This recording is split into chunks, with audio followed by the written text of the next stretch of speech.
Hello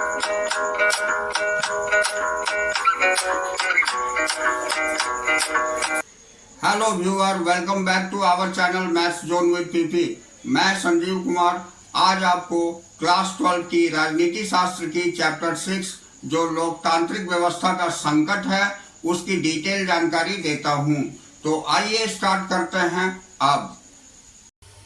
तो आइए आज हम चैप्टर 6 जो हमारी लोकतांत्रिक व्यवस्था का संकट है इसे डिटेल से देखते हैं।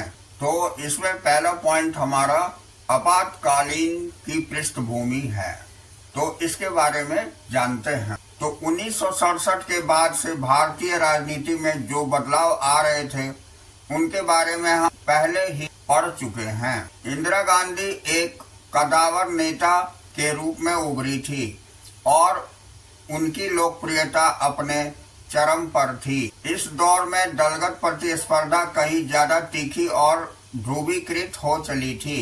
इन अवधि में न्यायपालिका और सरकार के आपसी रिश्तों में भी तनाव आए।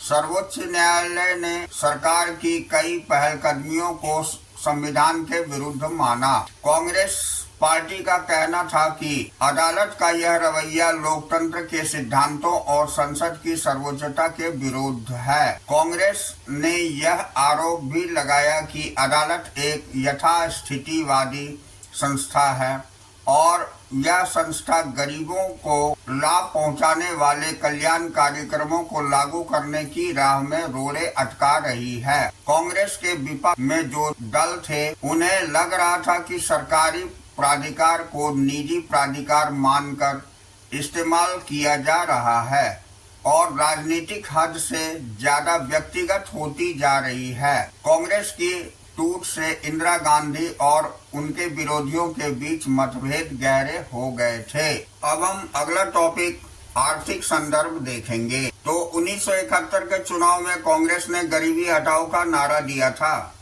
बहरहाल 1971-72 के बाद के सालों में भी देश की सामाजिक आर्थिक दशा में सुधार नहीं हुआ। बांग्लादेश के संकट से भारत की अर्थव्यवस्था पर भारी बोझ पड़ा था। लगभग 80 लाख लोग पूर्वी पाकिस्तान की सीमा पार करके भारत आ गए थे। इसके बाद पाकिस्तान से युद्ध भी करना पड़ा। युद्ध के बाद अमेरिका ने भारत को हर तरह की सहायता देना बंद कर दिया। इसी अवधि में अंतर्राष्ट्रीय बाजार में तेल की कीमतों में कई गुना बढ़ोतरी हुई। इससे विभिन्न चीजों की कीमतों में तेजी से बढ़ी। 1973 में चीजों की कीमतों में 23% और 1974 में 30% का इजाफा हुआ। इस तीव्र मूल्य वृद्धि से लोगों को भारी कठिनाई हुई। अब औद्योगिक विकास की दर बहुत कम थी और बेरोजगारी बहुत बढ़ गई थी। ग्रामीण इलाकों में बेरोजगारी बेतहाशा बढ़ी थी। खर्चे को कम करने के लिए सरकार ने अपनी कर्मचारियों के वेतन को रोक लिया। इससे सरकारी कर्मचारी में बहुत असंतोष पनपा। 1972-73 के वर्ष में मॉनसून असफल रहा। इससे कृषि की पैदावार में भी भारी गिरावट आई। खाद्यान्न का उत्पादन 8% कम हो गया। आर्थिक स्थिति की बदहाली को लेकर पूरे देश में असंतोष का माहौल था। इस स्थिति में गैर कांग्रेसी पार्टियों ने बड़े कारगर तरीके से जन विरोध की अगुवाई की। 1960 के दशक में ही छात्रों के बीच विरोध के स्वर उठने लगे थे। ये स्वर इस अवधि में और ज्यादा प्रबल हो उठे। संसदीय राजनीति में विश्वास न रखने वाले कुछ मार्क्सवादी समूहों की सक्रियता भी इस अवधि में बढ़ी। इन समूहों में मौजूदा राजनीतिक प्रणाली और पूंजीवादी व्यवस्था को खत्म करने के लिए हथियार उठाया तथा राज्य विरोधी तकनीकों का सहारा लिया। ये समूह मार्क्सवादी, लेनिनवादी, अब माओवादी अथवा नक्सलवादी के रूप में जाने गए। ऐसे समूह पश्चिम बंगाल में सबसे ज्यादा सक्रिय थे। पश्चिम बंगाल की सरकार ने इन्हें दबाने के लिए कठोर कदम उठाए। अब अगला पॉइंट गुजरात और बिहार के आंदोलन है। इसके बारे में डिटेल जानकारी लेते हैं। तो गुजरात और बिहार दोनों ही राज्यों में कांग्रेस की सरकार थी। यहाँ के छात्र आंदोलन ने इस दोनों प्रदेशों की राजनीति पर गहरा असर तो डाला ही, राष्ट्रीय स्तर की राजनीति पर भी इसके दूरगामी प्रभाव हुए। 1974 के जनवरी माह में गुजरात के छात्रों ने खाद्यान्न, खाद्य तेल तथा अन्य आवश्यक वस्तुओं की बढ़ती हुई कीमत तथा उच्च पदों पर जारी भ्रष्टाचार के खिलाफ आंदोलन छेड़ दिया। छात्र आंदोलन में बड़ी राजनीतिक पार्टियां भी शरीक हो गई और इस आंदोलन ने विकराल रूप धारण कर लिया। ऐसे में गुजरात में राष्ट्रपति शासन लगा दिया गया। विपक्षी दलों ने राज्य की विधानसभा के लिए दोबारा चुनाव कराने की मांग की। कांग्रेस ओ के प्रमुख नेता मोरारजी देसाई ने कहा कि अगर राज्य में नए सिरे से चुनाव नहीं करवाए गए तो मैं अनिश्चितकालीन भूख हड़ताल पर बैठ जाऊंगा। मोरारजी अपने कांग्रेस के दिनों में इंदिरा गांधी के मुख्य विरोधी रहे थे। विपक्षी दलों द्वारा समर्थित छात्र आंदोलन के गहरे दबाव में 1975 के जून में विधानसभा के चुनाव हुए। कांग्रेस इस चुनाव में हार गई। अब 1974 के मार्च माह में बढ़ती हुई कीमतों, खाद्यान्न के अभाव, बेरोजगारी और भ्रष्टाचार के खिलाफ बिहार के छात्रों ने आंदोलन छेड़ दिया। आंदोलन के क्रम में उन्होंने जयप्रकाश नारायण जेपी को बुलावा भेजा। जेपी तब सक्रिय राजनीति छोड़ चुके थे और सामाजिक कार्यों में लगे हुए थे। छात्रों ने अपने आंदोलन की अगुवाई के लिए जयप्रकाश नारायण को बुलावा भेजा था। जेपी ने छात्रों का निमंत्रण इस शर्त पर स्वीकार किया कि आंदोलन अहिंसक रहेगा और अपने को सिर्फ बिहार तक सीमित नहीं रखेगा। इस प्रकार छात्र आंदोलन ने एक राजनीतिक चरित्र ग्रहण किया और उसके भीतर राष्ट्रव्यापी अपील आई। जीवन के हर क्षेत्र के लोग अब आंदोलन से आ जुड़े। जयप्रकाश नारायण ने बिहार की कांग्रेस सरकार को बर्खास्त करने की मांग की। उन्होंने सामाजिक, आर्थिक और राजनीतिक दायरे में संपूर्ण क्रांति का आह्वान किया ताकि उन्हीं के शब्दों में सच्चे लोकतंत्र की स्थापना की जा सके। बिहार की सरकार के खिलाफ लगातार घेराव, बंद और हड़ताल का एक सिलसिला चल पड़ा। बहरहाल सरकार ने इस्तीफा देने से इनकार कर दिया। अब आंदोलन का प्रभाव राष्ट्रीय राजनीति पर पड़ना शुरू हुआ। जयप्रकाश नारायण चाहते थे कि यह आंदोलन देश के दूसरे हिस्सों में भी फैले। जयप्रकाश नारायण के नेतृत्व में चल रहे आंदोलन के साथ ही साथ रेलवे के कर्मचारियों ने भी एक राष्ट्रव्यापी हड़ताल का आह्वान किया। इससे देश के रोजमर्रा के कामकाज ठप हो जाने का खतरा पैदा हो गया।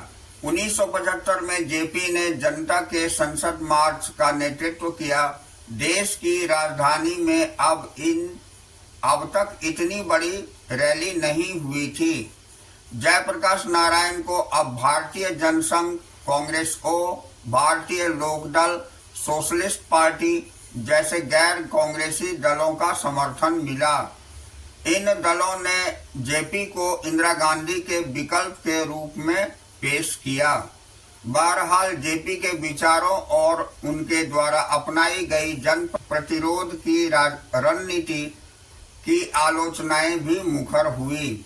गुजरात और बिहार दोनों ही राज्यों के आंदोलन को कांग्रेस विरोधी आंदोलन माना गया।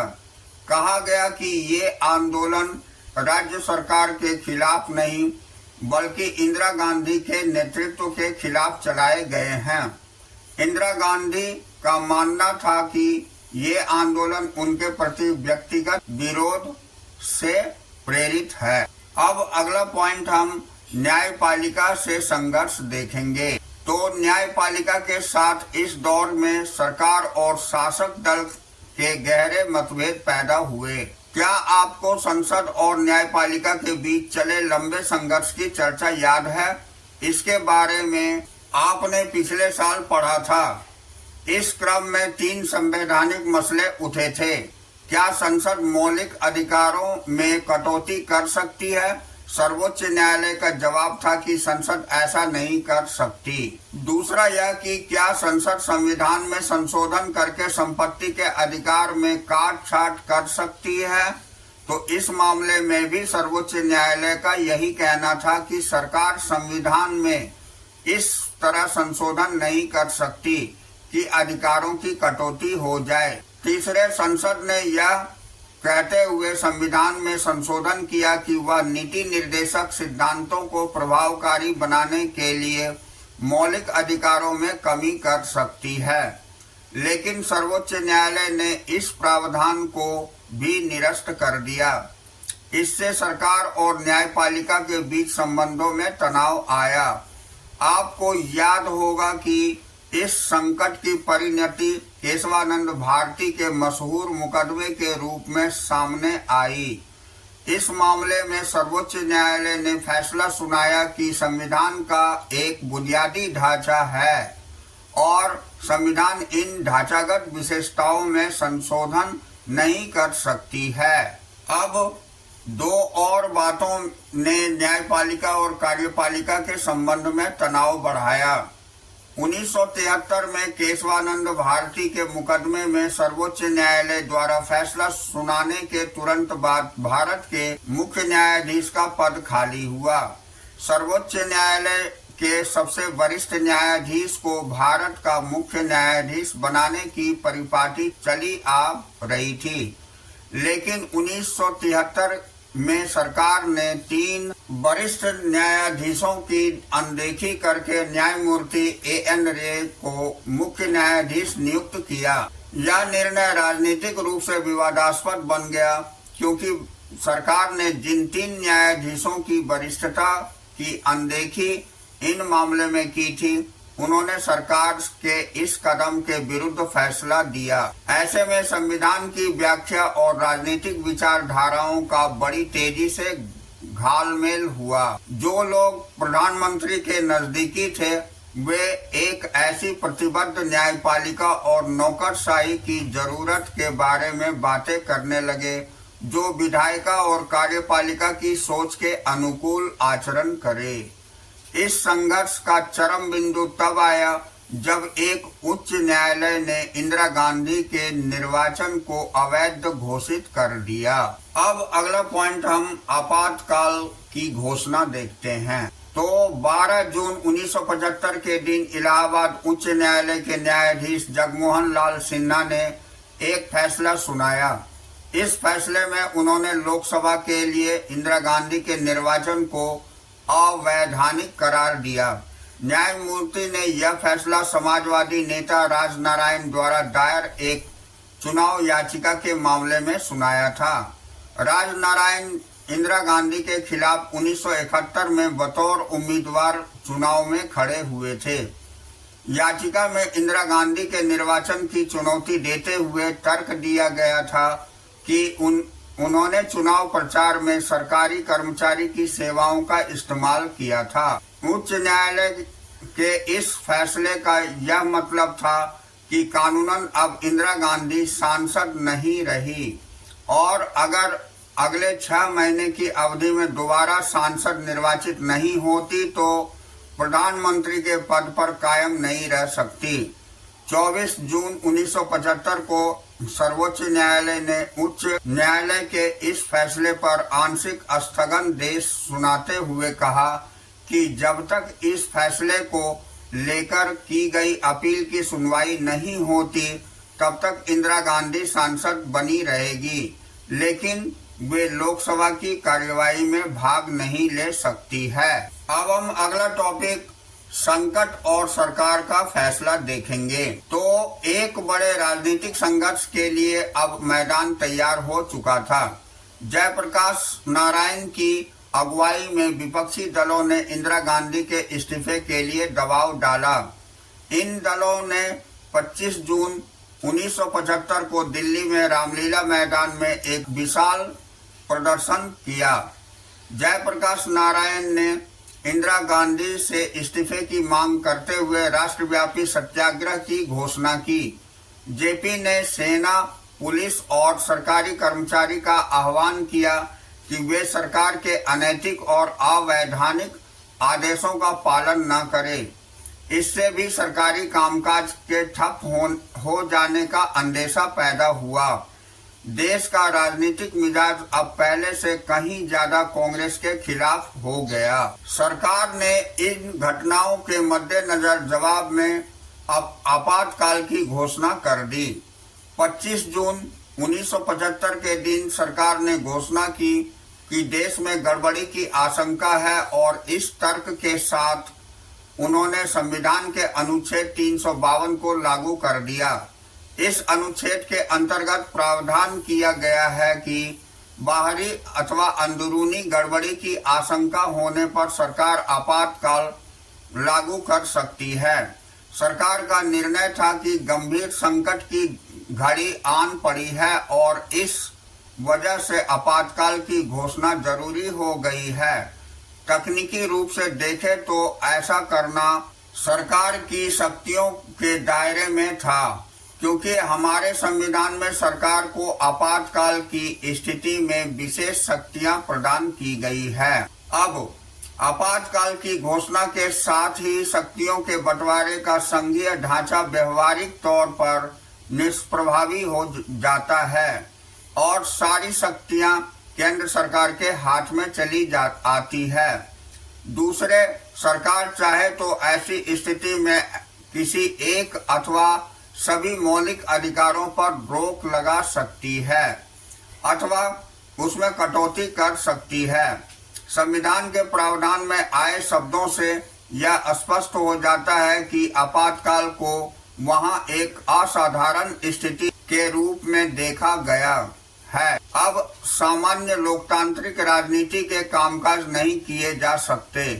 इसी कारण सरकार को आपातकाल की स्थिति में विशेष शक्तियां प्रदान की गई है। 25 जून 1975 की रात में प्रधानमंत्री ने राष्ट्रपति फखरुद्दीन अली अहमद से आपातकाल लागू करने की सिफारिश की।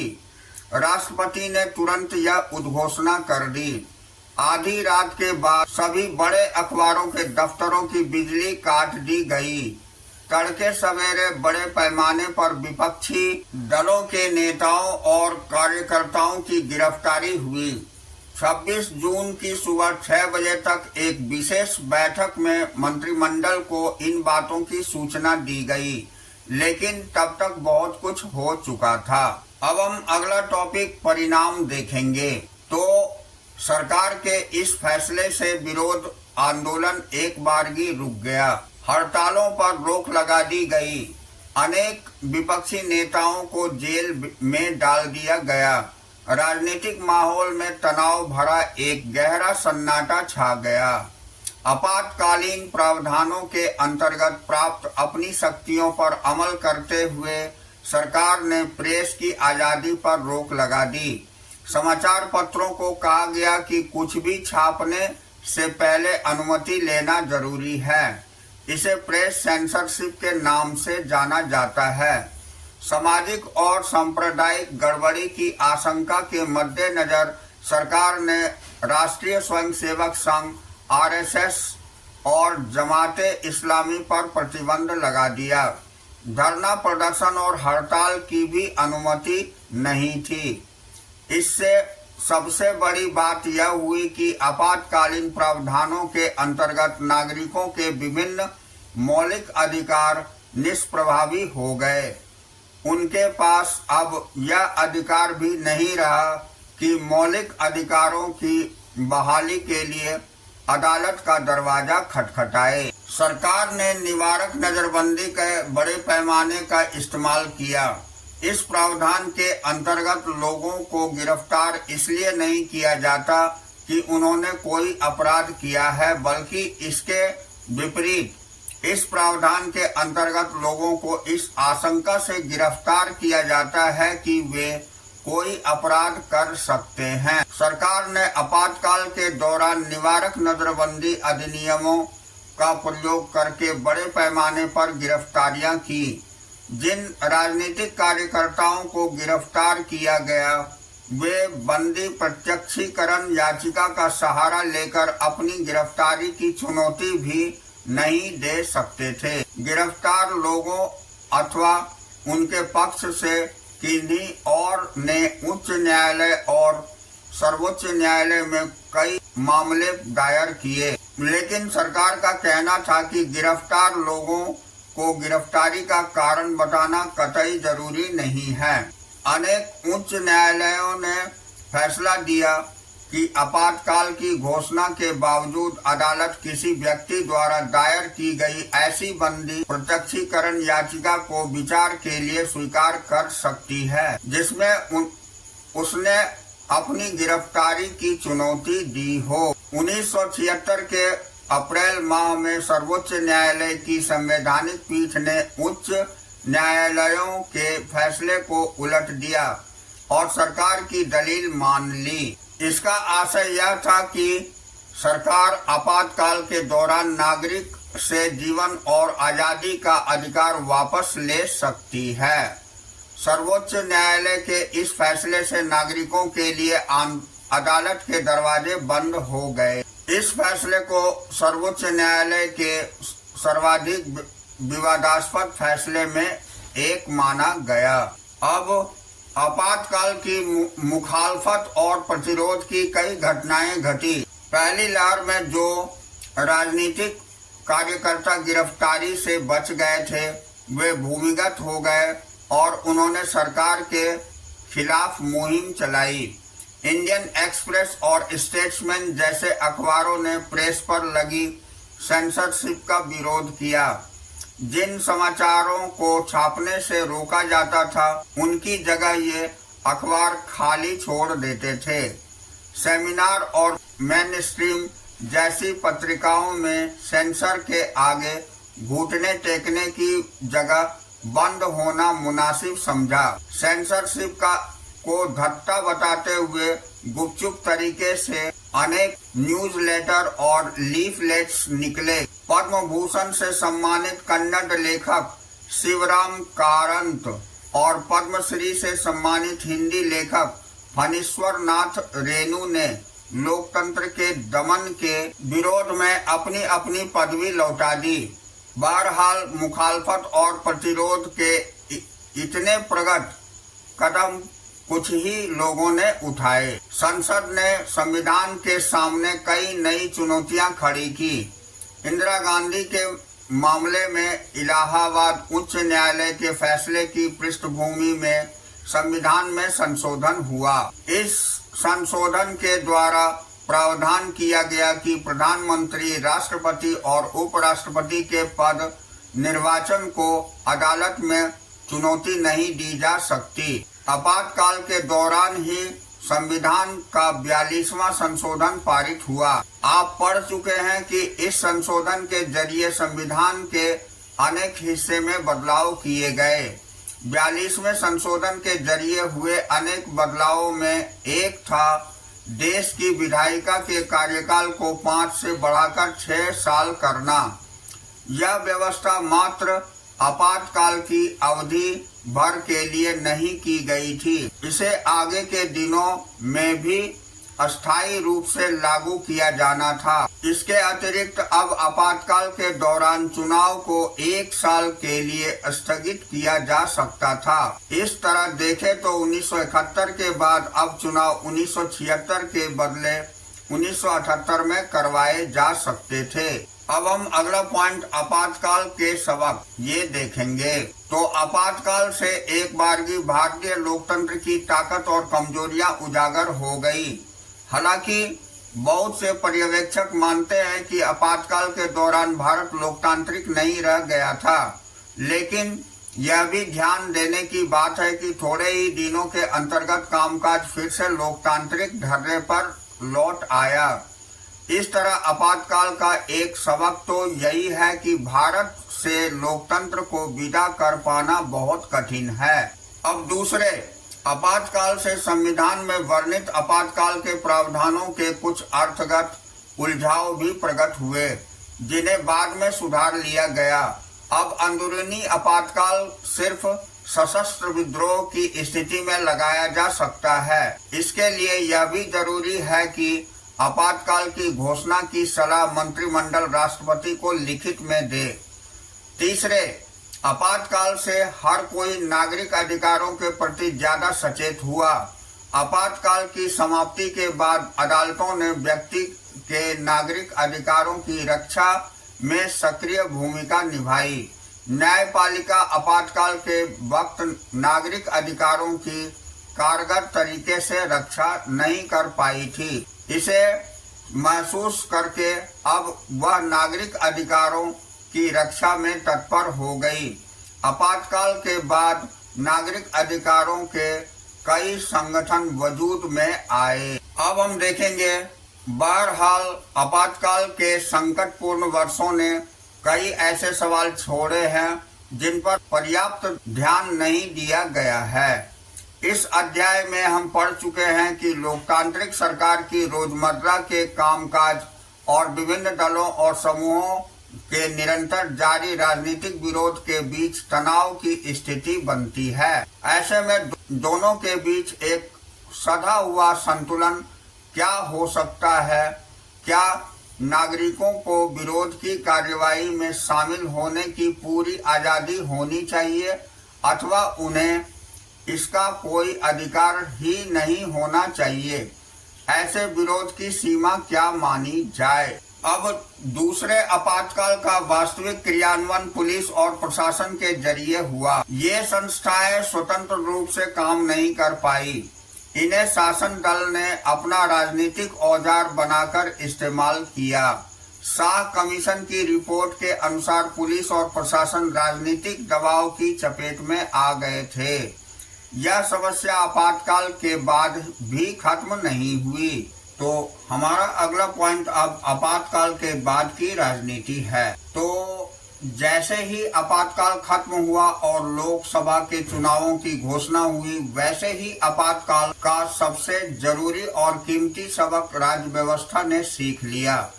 1977 के चुनाव एक तरफ से आपातकाल के अनुभवों के बारे में जनमत संग्रह थे, उत्तर भारत में तो खास तौर पर, क्योंकि यहाँ आपातकाल का असर सबसे ज्यादा महसूस किया गया था। विपक्ष ने लोकतंत्र बचाओ के नारे पर चुनाव लड़ा। जनादेश निर्णायक तौर पर आपातकाल के विरुद्ध था। सबक एकदम साफ था और कई राज्यों के विधानसभा चुनावों में भी स्थिति यही रही। जिन सरकारों को जनता ने लोकतंत्र विरोधी माना, उसे मतदाता के रूप में उसने भारी दंड दिया। इस अर्थ में देखें तो 1975 से 77 के अनुभवों की एक परिणति भारतीय लोकतंत्र की बुनियाद को पुख्ता बनाने में हुई। अब अगला टॉपिक लोकसभा के चुनाव 1977 है, तो इसे हम लोग डिटेल्स में देखते हैं। तो 18 महीने के आपातकाल के बाद 1977 के जनवरी माह में सरकार ने चुनाव कराने का फैसला किया। इसी के मुताबिक सभी नेताओं और राजनीतिक कार्यकर्ताओं को जेल से रिहा कर दिया गया। 1977 के मार्च में चुनाव हुए। ऐसे में विपक्ष की चुनौती तैयारी का बड़ा कम समय मिला, लेकिन राजनीतिक बदलाव की गति बड़ी तेज थी। आपातकाल लागू होने के पहले ही बड़ी विपक्षी पार्टियां एक दूसरे के नजदीक आ रही थी। चुनाव के पहले इन पार्टियों ने एकजुट होकर जनता पार्टी नाम से एक नया दल बनाया। नई पार्टी ने जयप्रकाश नारायण का नेतृत्व स्वीकार किया। कांग्रेस के कुछ नेता भी जो आपातकाल के खिलाफ थे, इस पार्टी में शामिल हुए। कांग्रेस के कुछ अन्य नेताओं ने जगजीवन राम के नेतृत्व में एक नई पार्टी बनाई। इस पार्टी का नाम कांग्रेस फॉर डेमोक्रेसी था और बाद में यह पार्टी भी जनता पार्टी में शामिल हो गई। अब 1977 के चुनावों को जनता पार्टी ने आपातकाल के ऊपर जनमत संग्रह का रूप दिया। इस पार्टी ने चुनाव प्रचार के शासन के अलोकतांत्रिक चरित्र और आपातकाल के दौरान की गई ज्यादतियों पर जोर दिया। हजारों लोगों की गिरफ्तारी और प्रेस की सेंसरशिप की पृष्ठभूमि में जनमत कांग्रेस के विरुद्ध था। जनता पार्टी के गठन के कारण यह भी सुनिश्चित हो गया कि गैर कांग्रेसी वोट एक ही जगह पड़ेंगे। बात बिल्कुल साफ थी कि कांग्रेस के लिए अब बड़ी मुश्किल आ पड़ी थी, लेकिन चुनाव के अंतिम नतीजों ने सबको चौंका दिया। आजादी के बाद पहली बार ऐसा हुआ कि कांग्रेस लोकसभा का चुनाव हार गई। कांग्रेस को लोकसभा की मात्र 154 सीटें मिली थी। उसे 35% से भी कम वोट हासिल हुआ। जनता पार्टी और उसके सभी दलों को लोकसभा की कुल 542 सीटों में से 330 सीटें मिली। खुद जनता पार्टी अकेले 295 सीटों पर जीत गई थी और उसे स्पष्ट बहुमत मिला था। उत्तर भारत में चुनावी माहौल कांग्रेस के एकदम खिलाफ था। कांग्रेस बिहार, उत्तर प्रदेश, दिल्ली, हरियाणा और पंजाब में एक भी सीट ना पा सकी। राजस्थान और मध्य प्रदेश में उसे महज एक सीट मिली। इंदिरा गांधी रायबरेली से और उनके पुत्र संजय गांधी अमेठी से चुनाव हार गए। बहरहाल अगर आप चुनावी नतीजों के नक्शे पर नजर दौड़ाएं तो पाएंगे कि कांग्रेस देश में हर जगह चुनाव नहीं हारी थी। महाराष्ट्र, गुजरात और उड़ीसा में उसने कई सीटों पर अपना कब्जा बरकरार रखा था और दक्षिण भारत के राज्यों में तो एक तरफ से उसकी चुनावी विजय का पक्का बेरोक टोक चला था। इसके कई कारण रहे। पहली बात तो यह थी कि आपातकाल का प्रभाव हर राज्य पर एक समान नहीं पड़ा था। लोगों को जबरन उजाड़ने और विस्थापित करने अथवा जबरन नसबंदी करने का काम ज्यादातर उत्तर भारत के राज्यों में हुआ था। लेकिन इससे भी ज्यादा महत्वपूर्ण बात यह थी कि उत्तर भारत में राजनीतिक प्रतिद्वंदिता की प्रकृति में दूरगामी बदलाव आए थे। उत्तर भारत का मध्य वर्ग कांग्रेस से दूर जाने लगा था और मध्य वर्ग के कई तबके जनता पार्टी को एक मंच के रूप में पाकर इससे आ जुड़े। इस अर्थ में देखें तो 1977 के चुनाव सिर्फ आपातकाल की कथा नहीं कहते हैं, बल्कि इसके आगे की भी कुछ बातों का संकेत करते हैं। अब हम अगला पॉइंट जनता सरकार देखेंगे। तो 1977 के चुनावों के बाद बनी जनता पार्टी की सरकार में कोई खास तालमेल नहीं था। चुनाव के बाद नेताओं के बीच प्रधानमंत्री के पद के लिए होड़ मची। इस होड़ में मोरारजी देसाई, चरण सिंह और जगजीवन राम शामिल थे। मोरारजी देसाई 1966 से 67 से ही इंदिरा गांधी के प्रतिद्वंदी थे। चरण सिंह भारतीय लोकदल के प्रमुख और उत्तर प्रदेश के किसान नेता थे।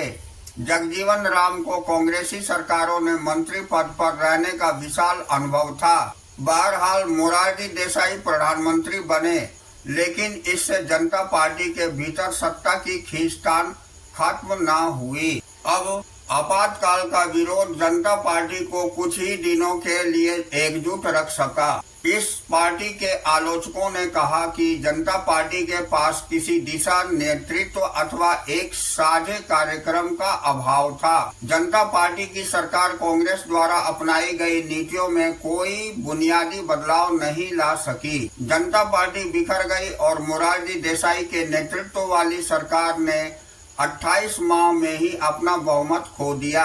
कांग्रेस पार्टी के समर्थन पर दूसरी सरकार चरण सिंह के नेतृत्व में बनी, लेकिन बाद में कांग्रेस पार्टी ने समर्थन वापस लेने का फैसला किया।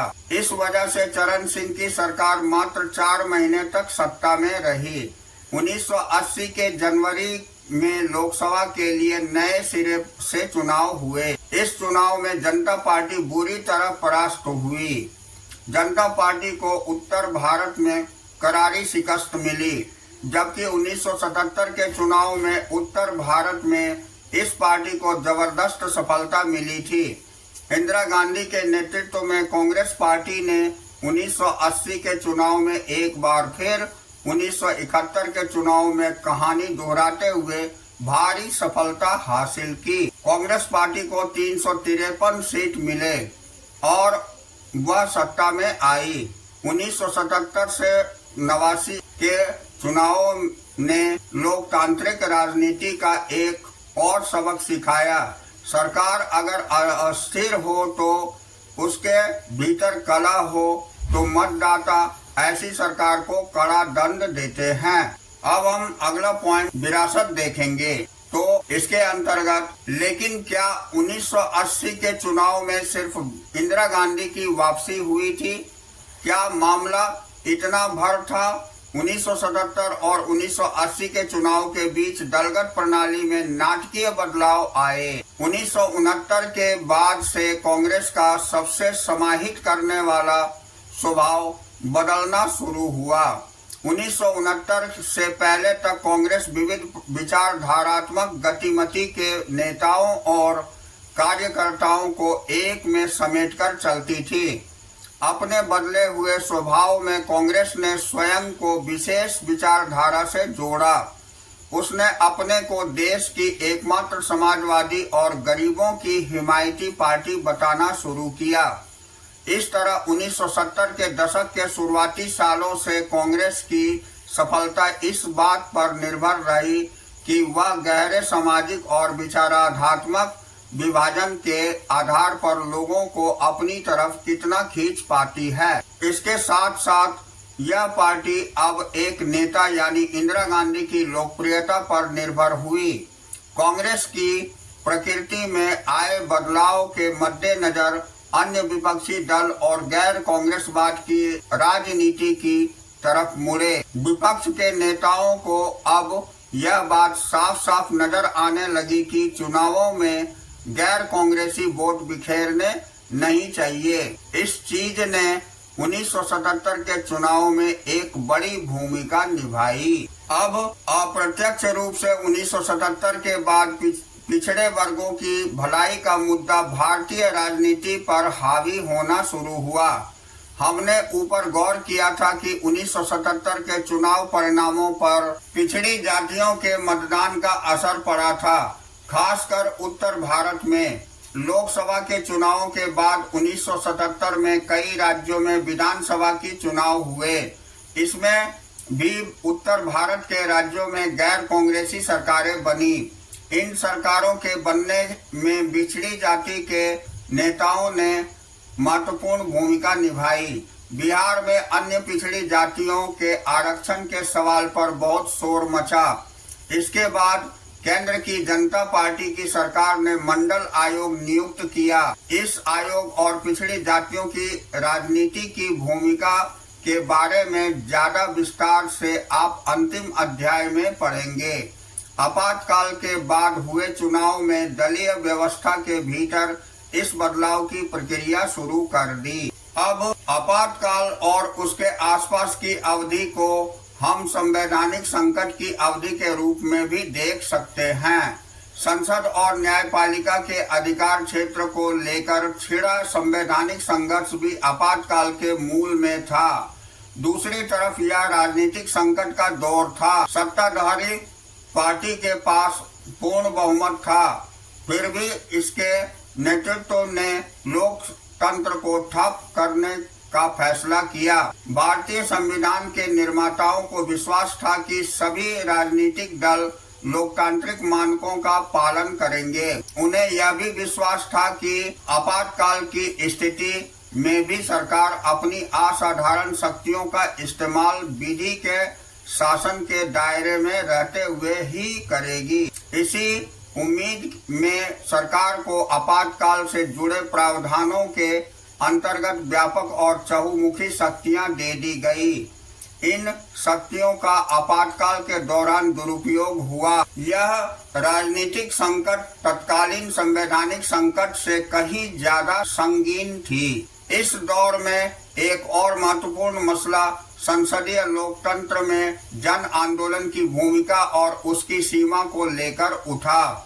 स्पष्ट ही इस दौर में संस्था आधारित लोकतंत्र और स्वतः स्फूर्त जन भागीदारी पर आधारित लोकतंत्र में तनाव नजर आए। इस तनाव का एक कारण यह भी कहा जा सकता है कि हमारी दलीय प्रणाली जनता की आकांक्षाओं को अभिव्यक्त कर पाने में सक्षम साबित नहीं हुई। आगे के अध्याय में हम इस तनाव की कुछ अभिव्यक्तियों को समझने की कोशिश करेंगे। इस अध्याय में हम विशेष रूप से क्षेत्रीय पहचान से जुड़ी बहसों के बारे में पढ़ेंगे। तो यहाँ हमारी ये चैप्टर समाप्त होती है। हम अगले दिन फिर अगली चैप्टर को लेकर मिलेंगे आपसे। तो that's all this chapter. We will meet again on the next class.